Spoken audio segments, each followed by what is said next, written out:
ശ്രീ വിഷ്ണു, നിങ്ങൾക്ക് യഥാർത്ഥത്തിൽ ഈ കോക്രോച്ച് ജനതാ പാർട്ടിക്ക് ഇപ്പോഴും നിങ്ങൾക്കൊരു രാഷ്ട്രീയ സ്വഭാവം കൈവരിച്ചിട്ടില്ല, അതിനൊരു രാഷ്ട്രീയ രൂപം ഉണ്ടായിട്ടില്ല. അതേസമയം തന്നെ നേരത്തെ പറഞ്ഞതുപോലെ തന്നെ നീറ്റ് പോലെയുള്ള പ്രശ്നങ്ങളിൽ അതിനൊരു രാഷ്ട്രീയ സ്വഭാവമുള്ള പ്രതികരണം ഇതിനോടകം നിങ്ങൾ നടത്തിക്കഴിഞ്ഞു.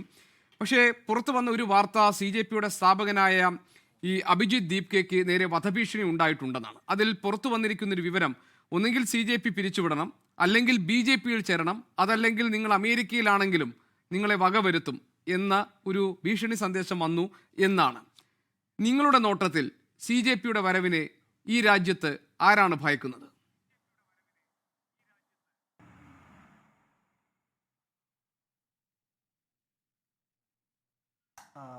CJPയുടെ വരവിനെ ഭയക്കുന്നത് ആരാണെന്നുള്ളത് ഏകദേശം എല്ലാവർക്കും കൃത്യമായിട്ട് വ്യക്തമാണ്.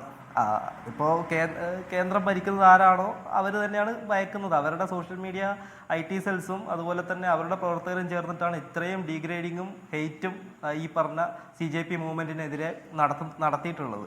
അപ്പോൾ അതുകൊണ്ട് തന്നെ നമ്മൾ അതുകൊണ്ടൊന്നും തളർന്നു പോവുകയോ അല്ലെങ്കിൽ ഈ ഒരു മൂവ്മെൻറ്റ് ഇല്ലാതാവുകയോ ഒന്നും ഒരിക്കലും അങ്ങനെ സംഭവിക്കാൻ വേണ്ടി പോകുന്നില്ല. ഇപ്പോൾ അഭിജിത്ത് ദീപ്കയ്ക്കെതിരെ ഒരു വധഭീഷണി വന്നിട്ടുണ്ടെങ്കിൽ അത് കൃത്യമായിട്ട് കൈകാര്യം ചെയ്യാൻ അദ്ദേഹത്തിനെ കൊണ്ട് സംഭവിക്കും. അത് അങ്ങനെ ഒരു സംഭവം ഉണ്ടെന്ന് വിചാരിച്ചിട്ട് ഈ ഒരു മൂവ്മെൻറ്റിനെ അടിച്ചമർത്താനോ അല്ലെങ്കിൽ ഇത് രാജ്യസുരക്ഷയ്ക്കെതിരെയാണെന്ന് പറഞ്ഞിട്ടുള്ള പ്രചരണങ്ങളിൽ തളർന്നു പോകാനോ ഒന്നും ഈ ഒരു മൂവ്മെൻറ്റ് അല്ലെങ്കിൽ ഞങ്ങളെപ്പോലുള്ള പ്രവർത്തകർ ഒരു കാരണവശാൽ കഴിഞ്ഞാലും പിന്നോട്ട് പോയില്ല എന്നുള്ളത് ഉറപ്പുള്ള കാര്യമാണ്. പിന്നെ നേരത്തെ പറഞ്ഞ പോലെ IBയുടെ റിപ്പോർട്ടിനെ കുറിച്ച് പറഞ്ഞു. IBയുടെ റിപ്പോർട്ട് പ്രകാരമാണ് എക്സിൻ്റെ ഹാൻഡിൽ പൊട്ടിച്ചതെന്ന് നേരത്തെ പറഞ്ഞിട്ടുണ്ടായി. അപ്പോൾ അതിനകത്ത് ഏത് പോസ്റ്റാണ് രാജ്യത്തിൻ്റെ അഖണ്ഡതയും അല്ലെങ്കിൽ രാജ്യസുരക്ഷയും ബാധിക്കുന്ന ഏത് തരത്തിലുള്ള പോസ്റ്റാണ് അതിൽ ഷെയർ ചെയ്തിട്ടുള്ളതെന്ന് ഞങ്ങൾക്കാർക്കും അറിയില്ല.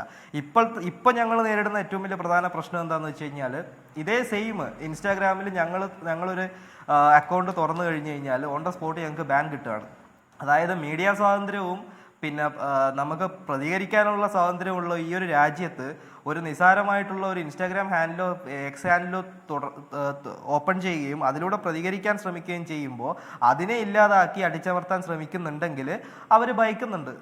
അതാരാണെങ്കിലും കൃത്യമായിട്ട് ആരാണെന്നുള്ളത് എല്ലാവർക്കും അറിയാം. ഞാൻ അങ്ങനെ പേരെടുത്തോ അല്ലെങ്കിൽ അങ്ങനെ സൂചിപ്പിച്ചൊന്നും പറയുന്നില്ല. പക്ഷേ എന്നിരുന്നാലും ആ ഭയം നല്ല രീതിക്ക് അവർക്ക് ഉണ്ടായിട്ടുണ്ട്.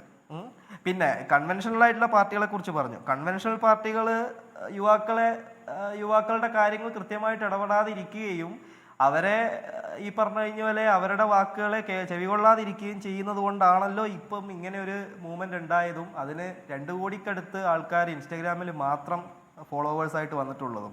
അപ്പം കൺവെൻഷണൽ പാർട്ടീസ്, പിന്നെ വേറൊരു കാര്യം പറഞ്ഞു, ഐഡിയോളജിക്കലി നിങ്ങൾ ഏത് ഭാഗത്താണ്. അപ്പം ഞാൻ പറഞ്ഞില്ലേ, ഇതൊന്നും ഒരു രാഷ്ട്രീയ ഒരു എന്താ പറയേണ്ടത്, ഒരു പൊളിറ്റിക്കൽ അല്ലെങ്കിൽ പാർലമെന്ററി പൊളിറ്റിക്കൽ, ഇലക്ടോറൽ പൊളിറ്റിക്സ് അങ്ങനെ ഒരു വിഭാഗമായിട്ട് ഇപ്പം നിലവിൽ CJPയുടെ ഈ ഒരു മൂവ്മെൻറ്റിനെ കൂട്ടിക്കെട്ടേണ്ട ആവശ്യമില്ല. നിലവിൽ നമ്മൾ ചെയ്യുന്നതെന്ന് പറഞ്ഞു കഴിഞ്ഞാൽ യുവാക്കളുടെ ഒരു പ്രതിഷേധം സർക്കാരുകളുടെ ശ്രദ്ധയിൽപ്പെടുത്തുക എന്നുള്ള രീതിയിലുള്ള മാത്രമാണ്. അവിടെ ഐഡിയോളജിയോ ഒരു പ്രത്യയശാസ്ത്രമോ അല്ലെങ്കിൽ പൊളിറ്റിക്കൽ മാപ്പിൻ്റെ ലെഫ്റ്റോ റൈറ്റോ സെൻറ്ററോ ഇതൊന്നും തന്നെ നമ്മളെ ഇപ്പം നിലവിൽ ബാധിക്കുന്ന ഒരു വിഷയമല്ല.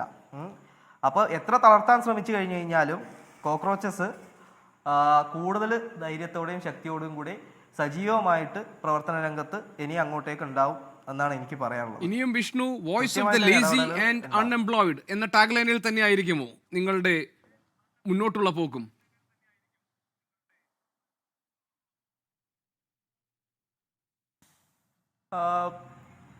അതായത് നമ്മൾ ഇപ്പം നിലവിൽ ഉള്ള കാര്യങ്ങൾ അതുപോലെ തന്നെയാണ് നമ്മൾ മുന്നോട്ട് കൊണ്ടുപോകാൻ നോക്കുന്നത്. പിന്നീട് കാലാനുസൃതമായിട്ട് നമ്മൾക്ക് പുതിയ പുതിയ പ്രശ്നങ്ങളും മറ്റു കാര്യങ്ങളും വരുന്ന സമയത്ത് നമ്മളുടെ കാര്യങ്ങൾ എങ്ങനെയാണെന്നുള്ളത് ചർച്ച ചെയ്ത് കൂട്ടായ തീരുമാനത്തിലൂടെ മാത്രമേ നമുക്ക് നമ്മുടെ സ്ലോഗൻസിലോ അല്ലെങ്കിൽ നമ്മുടെ നിലപാടുകളൊക്കെ വ്യത്യാസപ്പെടുത്താൻ പറ്റുള്ളൂ. അതിപ്പം ഞാൻ എന്ന് പറഞ്ഞൊരു വ്യക്തി, കാരണം ഞാൻ പറഞ്ഞില്ലേ, സെൻട്രലൈസ്ഡ് ആയിട്ടുള്ള ഒരു നേതൃത്വത്തിൻ്റെ ഭാഗമായിട്ടിരിക്കുന്നതല്ല ഞങ്ങളാരും. ഞങ്ങളെല്ലാവരും ഒരു പൊതുവായിട്ടൊരു കൂട്ടായ്മയാണ്. അപ്പം ഒരു വ്യക്തിക്ക് മാത്രമായിട്ട് ഉത്തരം അതിനെക്കുറിച്ച് നമുക്ക് പറയാൻ പറ്റില്ല. അപ്പം ഇനി എങ്ങനെയാണ് മുന്നോട്ട് ഉള്ളതെന്നുള്ളത് നമുക്ക് ആ രീതിയിൽ ചർച്ച ചെയ്ത് സംസാരിച്ച് നമ്മൾ അത് കൃത്യമായിട്ട് നമ്മൾ അതിനനുസരിച്ചുള്ള പ്രവർത്തനങ്ങൾ ചെയ്തുകൊണ്ട് തന്നെ മുന്നോട്ട് പോകും.